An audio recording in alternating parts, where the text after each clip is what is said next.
Solar panel നമ്മൾ install ചെയ്യുമ്പോൾ അതിൻ്റെ സ്ട്രക്ചർ, അതായത് അതിന് സ്റ്റാൻഡും അത് കയറി നടന്ന് നമുക്ക് വളരെ ഈസി ആയിട്ട് സോളാർ പാനൽ ക്ലീൻ ആക്കാനുള്ള സെറ്റപ്പിൽ ഇൻസ്റ്റാൾ ചെയ്യണം.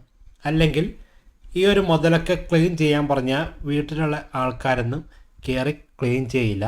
എല്ലാ മച്ചന്മാർക്കും JP നെറ്റ്വർക്കിൻ്റെ പുതിയൊരു വീഡിയോയിലേക്ക് ഒരിക്കൽ കൂടി സ്വാഗതം. ഇന്ന് നമ്മുടെ ബർത്ത്ഡേ കേട്ടോ. പക്ഷേ പ്രത്യേകിച്ച് നമ്മൾ ഇന്ന് ഒരു സ്പെഷ്യലും ഇല്ല വീഡിയോയിൽ. കാരണം പനി പിടിച്ചിരുന്നതുകൊണ്ട് ഒന്നിനും പറ്റില്ലാത്തൊരവസ്ഥയാണ്. മൊത്തത്തിൽ ശോകമാണ്. എന്തായാലും നമുക്ക് നമ്മുടെ സ്ട്രെച്ചറിൻ്റെ വീഡിയോ ഒന്ന് കണ്ടു നോക്കാം. 20,000 രൂപ മുടക്കിയാണ് ഞാൻ സ്ട്രെച്ചർ സെറ്റപ്പ് ആക്കിയിരിക്കുന്നത്. ഒരു കാല് മാത്രമാണ് സെറ്റാക്കിയിട്ടുള്ളൂ. ബാക്കിയൊക്കെ കാലിന് പകരം നമ്മുടെ ഭിത്തിയിൽ കുറച്ച് സെറ്റപ്പൊക്കെ ചെയ്ത് വെച്ചിട്ടുണ്ട്. അതൊക്കെ ഞാൻ വീഡിയോയിൽ കാണിച്ചു തരാം. എന്തായാലും വീഡിയോ ഇഷ്ടപ്പെട്ടാൽ ലൈക്ക് അടിച്ചും നിങ്ങളുടെ അഭിപ്രായങ്ങൾ കമൻറ്റ് ചെയ്തിട്ടും നമ്മൾ അറിയിക്കുമല്ലോ. പിന്നെ നിങ്ങളുടെ കൂട്ടുകാരിലേക്ക് വീഡിയോ ഒന്ന് ഷെയർ ചെയ്ത് കൊടുത്തു കഴിഞ്ഞാൽ അത്ര ഉപകാരം.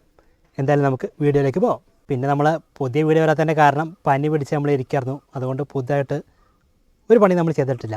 ആകെ ചെയ്തെന്ന് വെച്ച് കഴിഞ്ഞാൽ കുറച്ച് പൈപ്പ് അടിച്ചിട്ടു, പിന്നെ 2 ബോക്സ് പഠിപ്പിച്ച് വെച്ചു. ഇത്രയാണ് ആകെ ചെയ്തിട്ടുള്ളൂ. ബാക്കിയൊക്കെ കഴിഞ്ഞ വീഡിയോ കണ്ട പോലെ തന്നെ ഇരിക്കുന്നുണ്ട്. സോളാർ പാനലൊക്കെ പഠിപ്പിച്ചിട്ട് കുറേ നാളായി. പിന്നെ പനിയൊക്കെ പിടിച്ചു, മൊത്തത്തിൽ പറ്റാത്തതുകൊണ്ട് ഒന്നും ചെയ്തില്ല. പിന്നെ നമ്മുടെ സ്വന്തം വീടായതുകൊണ്ട് ഒന്നും പറയാനുമില്ല. നിലവിലിപ്പോൾ അന്ന് കണ്ട പോലെ ഇരിക്കുന്നുണ്ട്. പക്ഷേ സംഭവം KSEB അന്ന് മുതലില്ല കേട്ടോ. നമ്മൾ ഉച്ചയ്ക്ക് ഇപ്പോൾ ഇൻഡക്ഷൻ കുക്കറും മോട്ടറും ഒക്കെ ഉപയോഗിക്കുന്നുണ്ട്. ഉച്ചയ്ക്കല്ല, പകൽ സമയത്ത് സൂര്യനുള്ള സമയത്ത് ഇൻഡക്ഷൻ കുക്കറൊക്കെ നല്ല രീതിയിൽ ഉപയോഗിക്കുന്നുണ്ട്. മോട്ടർ അടിക്കുന്നുണ്ട്. സ്ട്രക്ചർ വർക്കിൽ ഒരിക്കലും നിങ്ങൾ പിശുക്ക് കാണിക്കരുത്. പിശുക്ക് കാണിച്ചാൽ ഭാവിയിൽ നിങ്ങൾക്ക് തന്നെ മുട്ടാൻ പണി കിട്ടും. ഈ ഒരു മുതലൊക്കെ ക്ലീൻ ആക്കാൻ വേണ്ടി നല്ല പക്കയായിട്ട് കയറി നിൽക്കാനും, ഹൈറ്റുള്ള സ്ഥലത്താണെങ്കിൽ കയറി നിൽക്കുമ്പോൾ കുലുക്കൊന്നും ഉണ്ടാവരുത്. നല്ല സെറ്റപ്പാണെങ്കിൽ മാത്രമാണ് വീട്ടുകാരൊക്കെ കയറി സംഭവം ക്ലീൻ ആക്കുകയുള്ളൂ. ഇത് പായാലും പൊടിയും സംഭവമൊക്കെ പിടിച്ച് കഴിഞ്ഞാൽ പിന്നെ സൂര്യപ്രകാശം വന്നാലും വലിയ കാര്യമൊന്നുമില്ല. ഈ ഒരു കാൽ മാത്രമേ എനിക്ക് ആവശ്യം വന്നിട്ടുള്ളൂ. അതിനുശേഷം ഞാനാണെങ്കിൽ ഇതിൻ്റെ മെയിൻ പൈപ്പ് എടുത്തിട്ട് നമ്മുടെ വാട്ടർ ടാങ്കിൻ്റെ സ്റ്റാൻഡിലേക്ക് കണക്ട് ചെയ്തിരിക്കുകയാണ്. അതിനുശേഷം ഈ കാണുന്ന പോലെ നമ്മളാണെങ്കിൽ നമ്മുടെ ഭിത്തിയിലേക്കുള്ള 2 കാലോടെ കൊടുത്തിട്ടുണ്ട്. ഇതാണ് അതിൻ്റെ സെറ്റപ്പ്. ഇങ്ങനെ എടുക്കുമ്പോൾ നല്ല ബലത്തിൽ കിട്ടുന്നതായിരിക്കും. മുകൾ ഭാഗത്തേക്കും താഴ്ഭാഗത്തേക്കും ഒരു പിടുത്തമുണ്ട്. അതിനുശേഷം നമ്മൾ ഇതിൻ്റെ അടിത്തറ പൈപ്പൊക്കെ മൊത്തം അടിച്ചങ്ങ് സെറ്റാക്കി അതിനുശേഷം മുകളിലേക്ക് പണിതു. ഇവിടെ നിങ്ങൾക്ക് കാണാൻ സാധിക്കും നമ്മൾ നല്ല രീതിയിൽ പൈപ്പ് യൂസ് ചെയ്തിട്ടുണ്ട്. അത്യാവശ്യം നല്ല ഗേജുള്ള പൈപ്പ് തന്നെയാണ് നമ്മൾ യൂസ് ചെയ്തിരിക്കുന്നത്. പിന്നെ നമ്മൾ തൂണ് പിടിപ്പിക്കുകയാണെങ്കിലും അങ്ങോട്ടും ഇങ്ങോട്ടൊക്കെ ചെരിച്ചൊക്കെ പൈപ്പ് അടിച്ചു കൊടുക്കുക. അങ്ങനെ കൊടുക്കുമ്പോൾ കുറച്ചും കൂടെ ബലം കൂടുതൽ കിട്ടും. നമ്മുടെ പാലിലൊന്നും ഒരു കുലുക്കവും ഇല്ലാണ്ടിരിക്കും. അല്ലെങ്കിൽ ഇപ്പോൾ കയറി നടക്കുമ്പോഴൊക്കെ ഒരു ചെറിയ കുലുക്കോ കാറ്റ് പിടിക്കുമ്പോഴൊക്കെ കുലുക്കം വന്നു കഴിഞ്ഞാൽ ചിലപ്പോൾ ഭാവിയിൽ പാനലിന് ചിലപ്പോൾ കംപ്ലൈൻറ്റ് വരാൻ ചാൻസ് ഉണ്ട്. ഇപ്പോൾ ഈ കാണുന്ന പോലെ അങ്ങോട്ടും ഇങ്ങോട്ടൊക്കെ ക്രോസ് അടിച്ചു കൊടുത്തു കഴിഞ്ഞാൽ കുറച്ചും കൂടെ അനക്കമൊന്നും ഇല്ലാണ്ട് നല്ല സെറ്റപ്പായിട്ട് സ്റ്റാൻഡ് അവിടെ നിൽക്കുന്നതായിരിക്കും. നമ്മുടെ ഓരോ വർക്ക് അനുസരിച്ചാണ് ഓരോ പൈപ്പുകളും സെലക്ട് ചെയ്യേണ്ടത്. ഇപ്പോൾ ഓരോ സാഹചര്യങ്ങളനുസരിച്ച് പൈപ്പിൻ്റെ വണ്ണത്തിന് ആവശ്യങ്ങൾ മാറി മാറി വരും. അപ്പോൾ ആ രീതിയിൽ നമ്മൾ വണ്ണം കൂടിയ പൈപ്പും വണ്ണം കുറഞ്ഞ പൈപ്പൊക്കെ മേടിച്ചിട്ട് ഉപയോഗിക്കേണ്ട ആവശ്യമുണ്ട്. അല്ലെങ്കിൽ പൈപ്പൊക്കെ തളർന്നു പോയി കഴിഞ്ഞാൽ മൊത്തത്തിൽ പണിയാവും. ഇപ്പോൾ താഴെ നോക്കുമ്പോൾ ഇത്ര ഹൈറ്റ് ഉണ്ട് നമ്മുടെ സോളാർ പാനൽ. ഇത് കയറി ഇവിടെ ഇൻസ്റ്റാൾ ചെയ്യുമ്പോഴാണെങ്കിലും ഇതുപോലെ ഇത്ര പൊക്കത്തിൽ നിന്ന് സ്ട്രക്ചർ പണിയുമ്പോഴാണെങ്കിലും നല്ല രീതിയിൽ സ്റ്റാൻഡും കാര്യങ്ങളൊക്കെ സെറ്റ് ചെയ്യണമെങ്കിലും ഒരുപാട് പൈപ്പൊക്കെ നമുക്ക് ആവശ്യമുണ്ട്. നിങ്ങളിപ്പോൾ കണ്ടുകൊണ്ടിരിക്കുന്ന ഈ ഒരു മുതൽ ഞാൻ ഒറ്റയ്ക്കാണ് സെറ്റ് ചെയ്തത്. ഒരാളുടെ പോലും സഹായം എനിക്കില്ലായിരുന്നു.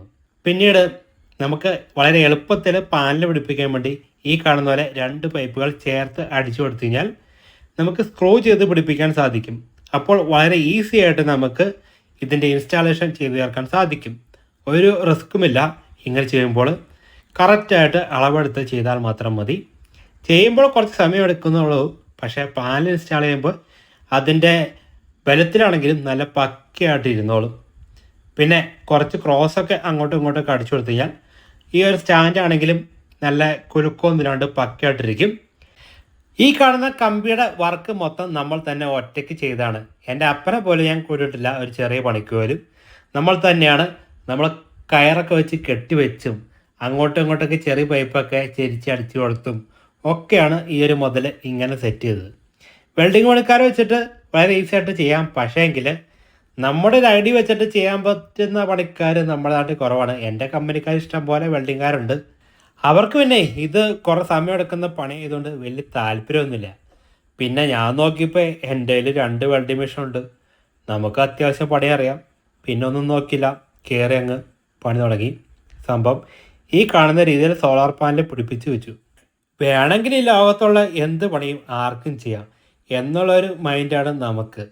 പിന്നെ നിങ്ങൾ സ്ട്രെച്ചർ വർക്ക് ചെയ്യുമ്പോൾ ഈ കാണുന്ന പോലെ തന്നെ കയറി നിന്ന് പാനൽ ക്ലീൻ ആക്കാൻ വേണ്ടി നല്ലൊരു സ്റ്റെപ്പ് പോലെ എന്തെങ്കിലും സംഭവങ്ങളോ അല്ലെങ്കിൽ നടപ്പാതെയോ കാര്യങ്ങളൊക്കെ ഉണ്ടാക്കി വെച്ചേക്കണം.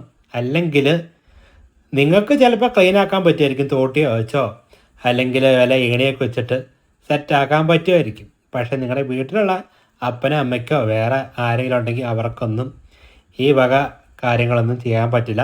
എന്ന് മാത്രമല്ല മഴക്കാലത്തൊക്കെ അത് നല്ല അപകടമാണ്.